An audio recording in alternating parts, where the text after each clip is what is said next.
And we've seen all these cronies from Wall Street with the combination to the vaults around the country, and they've just looted the Treasury and the banks and the securities industry dry.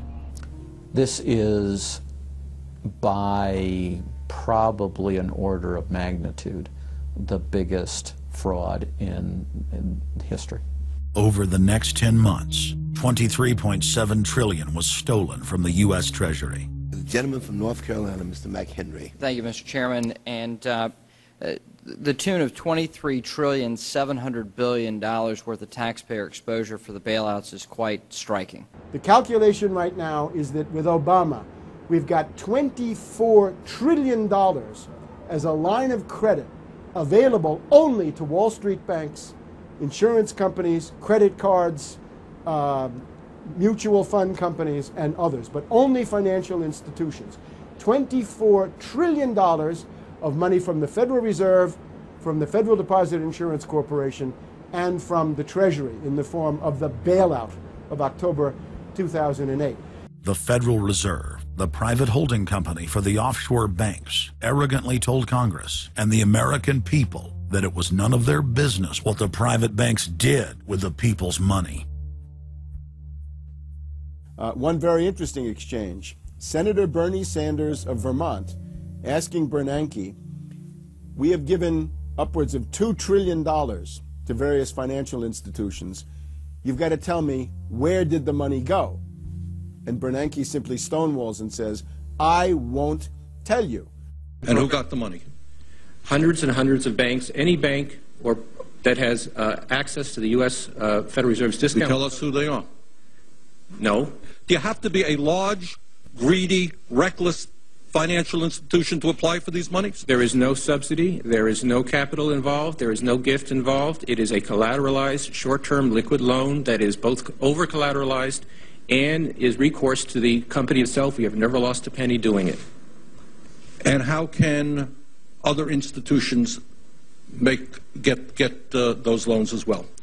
According to the law, we are supposed to be lending to depository institutions. Let me just say this, Mr. Chairman. I have a hard time understanding how you have put $2.2 trillion at risk without making those names available, those institutions public.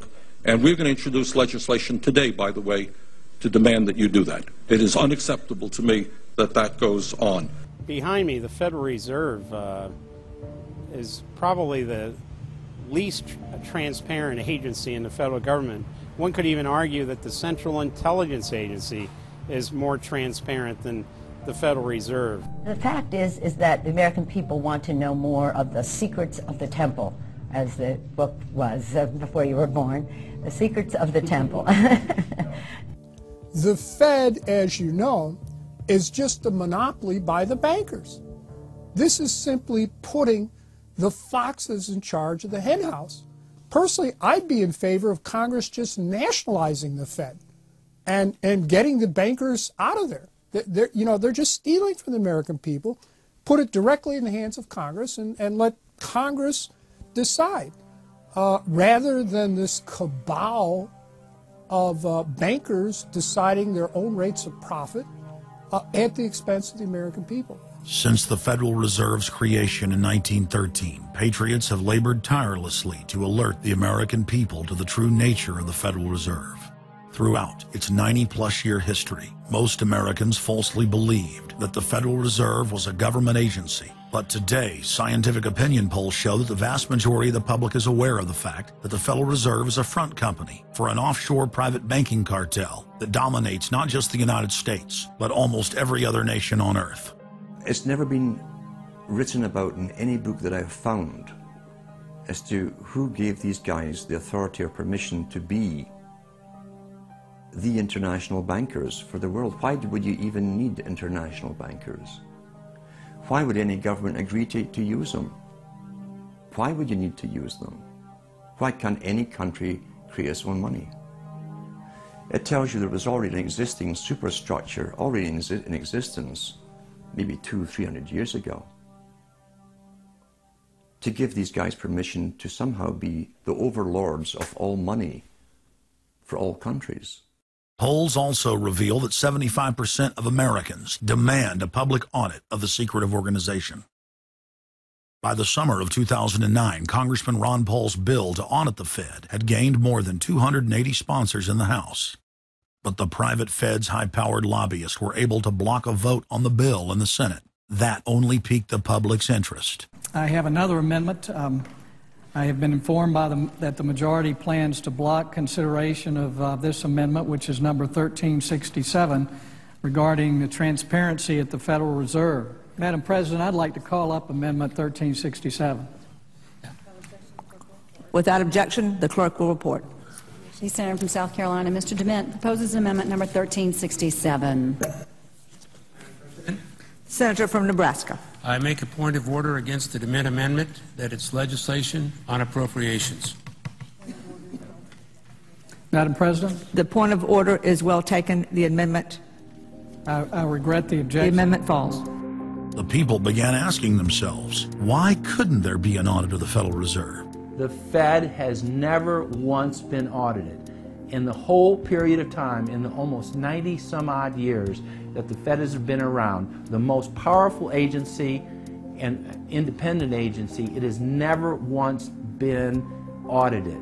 This is an absolute crime against the freedoms of this country.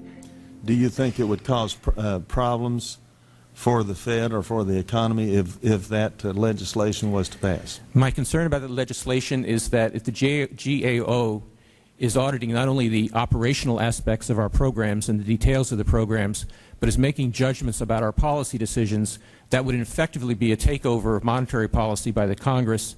Is that your position, that this bill, if it were to be passed, would interfere directly with interest rates, setting interest rates? If we were to raise interest rates at a meeting and someone in the Congress didn't like that and said, I want the GAO to audit that decision, wouldn't that be viewed as an interference? I wouldn't think so. This is just reviewing it, and you can do what you want. The Federal Reserve has never been subjected to an outside audit. And if you audit them, it's very likely that Greenspan, Bernanke, and Volcker might all go to jail. It was announced earlier today, that there will be a hearing on H.R. 1207, the bill to audit the Federal Reserve Bank. This will be the first independent audit in the Federal Reserve's 96-year history, and it's long overdue. Months ago, I asked the Vice Chairman of the Federal Reserve who received the $1 trillion in funds that the Federal Reserve has handed out to domestic institutions. He said, I'm not going to tell you. And then more recently, the Chairman of the Federal Reserve, I asked him who receives the $500 billion, we're talking about $500 billion, that the Federal Reserve handed over to foreign central banks. Who did they disseminate that money to? And he said, I don't know. $500 billion, and he doesn't know. It's long overdue. We need to audit the Federal Reserve, and I'm happy to say that we're going to have a hearing on that very soon. The only way, really, America can get out of the current mess is you've got to shut the Fed down completely, get rid of the Fed. You've got to put the money printing mechanism back under the roof of the federal government instead of outsourcing it to the Fed. Why were the bank's front men, Alan Greenspan and Ben Bernanke, all over the news saying that they were above the law? What is the proper relationship, what should be the proper relationship between a chairman of the Fed and a president of the United States? There is no other agency of government which can overrule actions that we take. What the relationships are don't frankly matter. A grassroots movement demanding that the private Federal Reserve be nationalized exploded in size across the country. The momentum had shifted. Now the arrogant central bankers were the ones running scared. They had planned to use their stage crisis to bring in an all-powerful central bank of the world. Immediately, every country goes into action at the same time. The International Monetary Fund is mentioned at the G20 meeting. They say that it must be brought to its full power, and we need a Bretton Woods Part 2 for world taxation. What is global government? For decades, the media denied it existed. But now they're saying, oh yes, there's going to be a global government, a new bank of the world, and we're going to pay our carbon taxes to it. What is it? It's nothing more than a private, hostile, corporate takeover of every sovereign nation on earth. And then when you look at the philosophy of these global corporate chieftains, it is one of domination of the poor, domination of the population.